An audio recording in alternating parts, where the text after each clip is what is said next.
নিচ্ছি। তোমাদেরকে একটা জিনিস দেখাবো, এটা হচ্ছে FZS, আমার ফার্স্ট ক্লাস বলতে পারো বাইকের মধ্যে। একদম সেই খাপে এই বাইকটা। আমি যখন বাইক কিনি কিনা তখন এই বাইকটা ডিসকন্টিনিউ হয়ে যায়, মানে শোরুমে নতুন আর পাওয়া যাচ্ছিল না, যার কারণে এক্সট্রিম আমার নেওয়া। কিন্তু এই বাইকটা আমার প্রচুর চালিয়েছি আমি বোলপুরে, যার কারণে এটা একটা ক্রাশের মতন ছিল, আমার ভালো লাগতো বেশ চালাতে। সেই একদম সাইড থেকে এর মানে বসার পোস্টারটা একটু আলাদা রকম, একদম সেরা লাগে। মানে একটু মাস্কুলার হলে তো আলাদাই লাগে বাইকের মধ্যে, কারণ বাইকটা ইটসেলফ একটা মাস্কুলার মেশিন।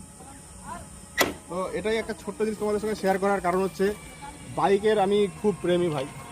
আর আমার এই বাইকটাও নিয়েছি অনেক অনেক রিসার্চের পর। বাইকের একটু টায়ার মোটা হবে, ট্যাঙ্ক একটু মোটা হবে, দেখে মাস্কুলার লাগবে, এটাই হচ্ছে আমার মেন প্রায়োরিটি, যার জন্য এটা নেওয়া।